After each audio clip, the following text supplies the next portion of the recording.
السلام علیکم، کیسے ہیں آپ سب؟ امید ہے آپ سب لوگ خیریت سے ہوں گے۔ تو آج ہم پیر کامل کی ایپیسوڈ 92 سٹارٹ کریں گے۔ وہ بہت دیر تک جلال کے ہاسپٹل کے باہر سڑک پر کھڑی خالی الذہنی کی کیفیت میں سڑک پر دوڑتی ٹریفک کو دیکھتی رہی۔ اس کی سمجھ میں نہیں آ رہا تھا کہ وہ یہاں سے کہاں جائے گی۔ اس نے ایک بار پھر مڑ کر ہاسپٹل کے ماتھے پر جگمگاتے الیکٹرک بورڈ پر ڈاکٹر جلال انصر کا نام دیکھا۔ تم اچھی لڑکی ہو، مگر لوگ تمہیں اچھا نہیں سمجھتے۔ اسے چند منٹ پہلے کہے ہوئے اس کے الفاظ یاد آئے۔ وہاں کھڑے اسے پہلی بار پتہ چلا کہ اس نے اپنی پوری زندگی یک طرفہ محبت میں گزاری تھی۔ جلال انصر کو اس سے کبھی محبت نہیں تھی، نہ 8.5 سال پہلے نہ ہی اب۔ اس کو صرف امامہ کی ضرورت نہیں تھی۔ اس کے ساتھ منسلک باقی چیزوں کی بھی ضرورت تھی۔ اس کا لمبا چوڑا فیملی بیک گراؤنڈ، سوسائٹی میں اس کے خاندان کا نام اور مرتبہ، اس کے خاندان کے کانٹیکٹس، اس کے خاندان کی دولت، جس کے ساتھ منسلک ہو کر وہ جمپ لگا کر راتوں رات اپر کلاس میں آ جاتا، اور وہ اس خوش فہمی میں مبتلا رہی کہ وہ صرف اس کی محبت میں مبتلا تھا۔ اس کا خیال تھا وہ ایک بار بھی اس کے کردار کے حوالے سے کوئی بات نہیں کرے گا۔ وہ کم از کم یہ یقین ضرور رکھے گا کہ وہ غلط راستے پر نہیں چل سکتی، مگر وہ پھر غلط تھی۔ اس کے نزدیک وہ اسکینڈلائزڈ لڑکی تھی، جس کے دفاع میں اپنی فیملی یا دوسرے لوگوں سے کچھ کہنے کے لیے اس کے پاس کوئی لفظ نہیں تھا۔ 8.5 سال پہلے گھر چھوڑتے وقت وہ جانتی تھی کہ لوگ اس کے بارے میں بہت کچھ کہیں گے۔ وہ اپنے لیے کانٹوں بھرا راستہ، زہر اگلتی زبانیں اور طنز کرتی نظریں چن رہی تھی، مگر یہ اس نے کبھی نہیں سوچا تھا کہ ان لوگوں میں جلال انصر بھی شامل ہوگا۔ زہر اگلتی باتوں میں ایک زبان اس کی بھی ہوگی۔ وہ زندگی میں کم از کم جلال انصر کو اپنے کردار کے اچھا ہونے کے بارے میں کوئی صفائی یا وضاحت نہیں دینا چاہتی تھی۔ وہ اس کو کوئی صفائی دے ہی نہیں سکتی تھی۔ اس کے لفظوں نے 8.5 سال بعد پہلی بار اسے صحیح معنوں میں حقیقت کے تپتے ہوئے صحرا میں پھینک دیا تھا۔ وہ معاشرے کے لیے آؤٹ کاسٹ بن چکی تھی۔ تو امامہ ہاشم، یہ ہے تمہاری اوقات، ایک اسکینڈلائزڈ اور داغدار لڑکی، اور تم اپنے آپ کو کیا سمجھے بیٹھی تھی؟ وہ فٹ پاتھ پر چلنے لگی، ہر بورڈ، ہر نیون سائن کو پڑھتے ہوئے۔ وہاں لگے ہوئے بہت سے ڈاکٹروں کے نام سے وہ واقف تھی۔ ان میں سے کچھ اس کے کلاس فیلوز تھے، کچھ اس سے جونیئر، کچھ اس سے سینئر، اور وہ خود کہاں کھڑی تھی؟ کہیں بھی نہیں۔ تم دیکھنا امامہ، تم کس طرح ذلیل و خوار ہوگی۔ تمہیں کچھ بھی نہیں ملے گا، کچھ بھی نہیں۔ اس کے کانوں میں ہاشم مبین کی آواز گونجنے لگی۔ اس نے اپنے گالوں پر سیال مادے کو بہتے ہوئے محسوس کیا۔ آس پاس موجود روشنیاں اب اس کی آنکھوں کو اور چندھیانے لگی تھیں۔ جلال انصر برا آدمی نہیں تھا، بس وہ نہیں تھا جو سمجھ کر وہ اس کی طرف گئی تھی۔ کیسا دھوکہ تھا جو اس نے کھایا تھا، جان بوجھ کر کھلی آنکھوں کے ساتھ۔ وہ بھی ایک مادہ پرست تھا، مکمل مادہ پرست۔ صرف اس کا یہ روپ اس نے پہلی بار دیکھا تھا، اور اس کے لیے یہ سب ناقابل یقین تھا۔ وہ برا آدمی نہیں تھا، اس کی اپنی اخلاقیات تھیں، اور وہ ان کے ساتھ جی رہا تھا۔ امامہ ہاشم کو آج اس نے وہ اخلاقیات بتا دی تھیں۔ اس نے ایسی تضحیک اور تحقیر 8 سالوں میں پہلی بار دیکھی تھی، اور وہ بھی اس شخص کے ہاتھوں جسے وہ خوبیوں کا مجموعہ سمجھتی رہی تھی۔ اور خوبیوں کے اس مجموعے کی نظر میں وہ کیا تھی؟ گھر سے بھاگی ہوئی ایک اسکینڈلائزڈ لڑکی۔ آنسوؤں کا ایک سیلاب تھا جو اس کی آنکھوں سے امڑ رہا تھا، اور اس میں سب کچھ بہہ رہا تھا، سب کچھ۔ اس نے بے رحمی کے ساتھ آنکھوں کو رگڑا۔ اپنی چادر کے ساتھ گیلے چہرے کو خشک کرتے ہوئے ایک رکشے کو روک کر وہ اس میں بیٹھ گئی۔ دروازہ سیدہ اماں نے کھولا تھا۔ وہ سر جھکائے اس طرح اندر داخل ہوئی کہ اس کے چہرے پر ان کی نظر نہ پڑی۔ کہاں تھی تم اماں؟ رات ہو گئی، میرا تو دل گھبرا رہا تھا۔ ساتھ والوں کے گھر جانے ہی والی تھی میں کہ کوئی تمہارے آفس جا کر تمہارا پتہ کرے۔ سیدہ اماں دروازہ بند کر کے تشویش کے عالم میں اس کے پیچھے آئی تھیں۔ کہیں نہیں اماں، بس آفس میں کچھ کام تھا، اس لیے دیر ہو گئی۔ اس نے ان سے چند قدم آگے چلتے ہوئے پیچھے مڑے بغیر ان سے کہا، پہلے تو کبھی تمہیں آفس میں دیر نہیں ہوئی، پھر آج کیا ہو گیا کہ رات ہو گئی؟ آخر آج کیوں اتنی دیر روکا انہوں نے تمہیں؟ سیدہ اماں کو اب بھی تسلی نہیں ہو رہی تھی۔ اس کے بارے میں کیا کہہ سکتی ہوں؟ آئندہ دیر نہیں ہوگی۔ وہ اسی طرح اپنے کمرے کی طرف جاتے ہوئے بولی، کھانا گرم کر دوں یا تھوڑی دیر بعد کھاؤ گی؟ انہوں نے اس کے پیچھے آتے ہوئے پوچھا، نہیں، میں کھانا نہیں کھاؤں گی، میرے سر میں درد ہو رہا ہے، میں کچھ دیر کے لیے سونا چاہتی ہوں۔ اس نے اپنے کمرے میں داخل ہوتے ہوئے کہا، درد کیوں ہو رہا ہے؟ کوئی دوائی دے دوں یا چائے بنا دوں؟ سیدہ اماں کو اور تشویش لاحق ہوئی۔ اماں پلیز مجھے سونے دیں، مجھے کسی چیز کی ضرورت نہیں ہے، اگر ہوئی تو میں آپ سے کہہ دوں گی۔ اس کے سر میں واقعی درد ہو رہا تھا۔ سیدہ اماں کو شاید اندازہ ہو گیا کہ ان کی تشویش اس وقت اسے بے آرام کر رہی ہے۔ ٹھیک ہے، تم سو جاؤ، وہ جانے کے لیے پلٹیں۔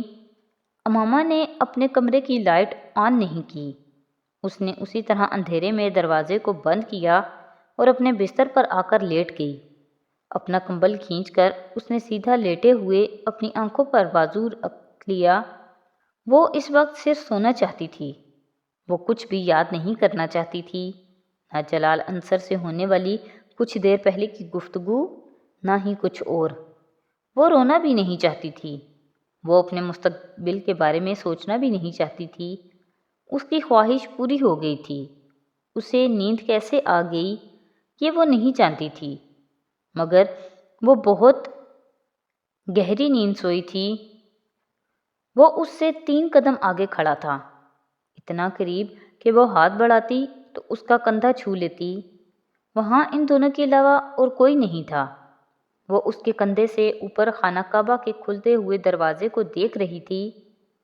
وہ نور کے اس سیلاب کو دیکھ رہی تھی جس نے وہاں موجود ہر چیز کو اپنی لپیٹ میں لینا شروع کر دیا تھا۔ وہ خانہ کعبہ کے غلاف پر تحریر آیات کو بآسانی دیکھ سکتی تھی۔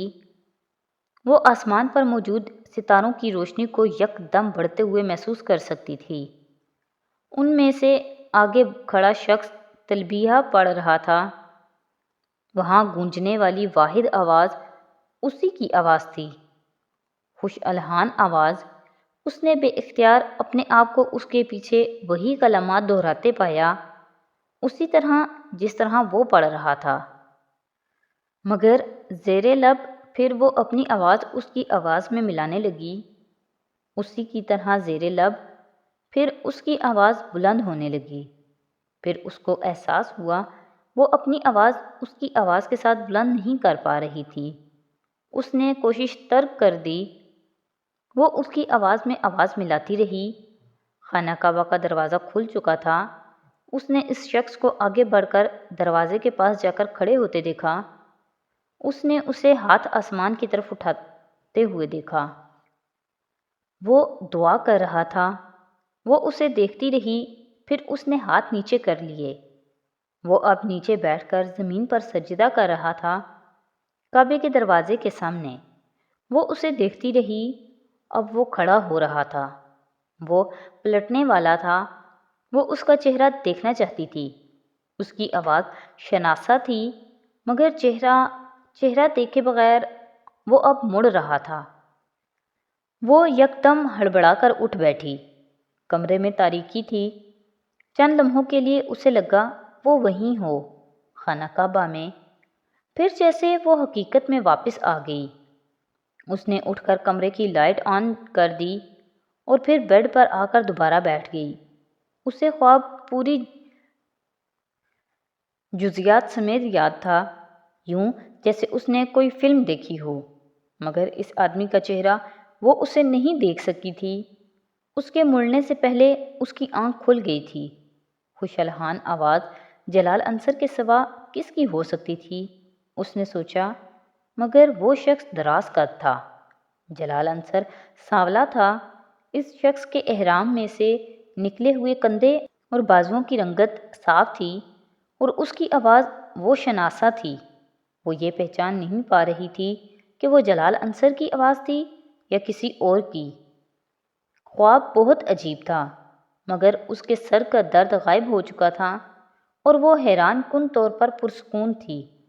اس نے اٹھ کر کمرے کی لائٹ آن کی۔ وال کلاک 1 بجا رہا تھا۔ امامہ کو یاد آیا وہ رات کو عشاء کی نماز پڑھے بغیر ہی سو گئی تھی۔ اس نے کپڑے بھی تبدیل نہیں کیے تھے، نہ ہی سونے سے پہلے وضو کیا تھا۔ اس نے کپڑے تبدیل کیے اور اپنے کمرے سے باہر آ گئی۔ سیدہ اماں کے کمرے میں روشنی نہیں تھی، وہ سو رہی تھیں۔ پورے کمرے میں گہری خاموشی چھائی ہوئی تھی۔ صحن میں بلب جل رہا تھا۔ ہلکی ہلکی دھند کی موجودگی بھی بلب کی روشنی میں محسوس کی جا سکتی تھی۔ صحن کی دیواروں کے ساتھ چڑھتی سبز بیلیں سرخ اینٹوں کی دیواروں کے ساتھ بالکل ساکت تھیں۔ وہ وضو کرنے کے لیے صحن کے دوسری طرف موجود باتھ روم میں جانا چاہتی تھی، مگر صحن میں جانے کی بجائے وہ برآمدے کی ستون کے پاس آ کر بیٹھ گئی۔ اپنے سویٹر کی آستینوں کو اوپر کرتے ہوئے اس نے اپنی شرٹ کی آستینوں کے بٹن کھولتے ہوئے انہیں اوپر فولڈ کر دیا۔ چند لمحوں کے لیے اسے جھرجھری آئی۔ خنکی بہت تیز تھی۔ پھر وہ ان بیلوں کو دیکھنے لگی۔ ایک بار پھر جلال انصر کے ساتھ شام کو ہونے والی ملاقات اسے یاد آ رہی تھی، مگر اس بار اس کی باتوں کی گونج اسے اشکبار نہیں کر رہی تھی۔ دستگیری میری تنہائی کی تو نے ہی تو کی۔ میں تو مر جاتا اگر ساتھ نہ ہوتا تیرا۔ کچھ نہیں مانگتا شاہوں سے یہ شیدا تیرا۔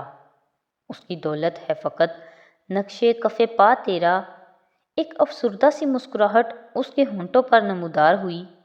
گزرے ہوئے پچھلے 8.5 سالوں میں یہ آواز اور یہ الفاظ اس کے ذہن سے کبھی معدوم نہیں ہوئے تھے، اور پھر اسے کچھ دیر پہلے کے خواب میں سنائی دینے والی وہ دوسری آواز یاد آئی، لبیک اللہم لبیک لبیک لا شریک لک لبیک ان الحمد والنعمت لک والملک لا شریک لک۔ وہ آواز مانوس اور شناسا تھی، مگر جلال انصر کی آواز کے علاوہ وہ اور کسی آواز سے واقف نہیں تھی۔ آنکھیں بند کر کے اس نے خواب میں دیکھے ہوئے اس منظر کو یاد کرنے کی کوشش کی۔ مقام ملتزم، خانہ کعبہ کا کھلا دروازہ، غلاف کعبہ کی وہ روشن آیات، وہ پرسکون ٹھنڈی معطر رات، خانہ کعبہ کے دروازے سے پھوٹتی وہ دودیا روشنی، اور سجدہ کرتا تسبیح پڑھتا وہ مرد۔ امامہ نے آنکھیں کھول دیں۔ کچھ دیر تک وہ صحن میں اتری دھند میں نظر جمائے اس آدمی کے بارے میں سوچتی رہی۔ اس آدمی کے برہنہ کندھے کی پشت پر ہلکے ہلکے بالوں کے زخم کا ایک مندمل شدہ نشان تھا۔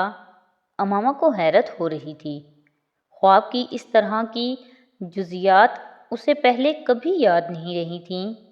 اس نے زندگی میں پہلی بار خانہ کعبہ کو خواب میں دیکھا تھا، اور وہاں بیٹھے اسے خواہش ہوئی تھی کہ کاش وہ کبھی اسی طرح مسجد نبوی صلی اللہ علیہ وسلم میں روضہ رسول صلی اللہ علیہ وسلم کے سامنے کھڑی ہو، اور اسی طرح مسجد نبوی صلی اللہ علیہ وسلم خالی ہو، وہاں صرف وہ ہو۔ وہ اندازہ نہیں کر سکی کہ وہ کتنی دیر وہاں اسی طرح بیٹھی رہی۔ وہ اپنے گرد و پیش میں تب لوٹی تھی جب سیدہ اماں تہجد پڑھنے کے لیے وضو کرنے کی خاطر باہر صحن میں نکلی تھیں۔ امامہ کو وہاں اس وقت دیکھ کر وہ حیران ہوئی تھیں۔ تمہارے سر کا درد کیسا ہے؟ اس کے پاس کھڑے ہو کر انہوں نے پوچھا۔ اب تو درد نہیں ہے۔ امامہ نے سر اٹھا کر انہیں دیکھا۔ رات کو کھانا کھائے بغیر ہی سو گئی تھی۔ وہ اس کے پاس برآمدے کے ٹھنڈے فرش پر بیٹھے ہوئے بولیں۔ وہ خاموش رہی۔ سیدہ اماں ایک گرم اونی شال اوڑھے ہوئے تھیں۔ امامہ نے ان کے کندھے پر اپنا چہرہ ٹکا دیا۔ اس کے سن چہرے کو گرم شال سے ایک عجیب سی آسودگی کا احساس ہوا۔ تو آج کی ایپیسوڈ یہیں پہ ختم کرتے ہیں۔ نیکسٹ ایپیسوڈ کے ساتھ کل پھر حاضر ہوں گے۔ تو اگر آپ کو میری ویڈیوز اچھی لگ رہی ہیں تو پلیز میری ویڈیوز کو لائک کریں، میرے چینل کو سبسکرائب کریں اور اپنے فیملی اور فرینڈ کے ساتھ شیئر کریں۔ بہت شکریہ۔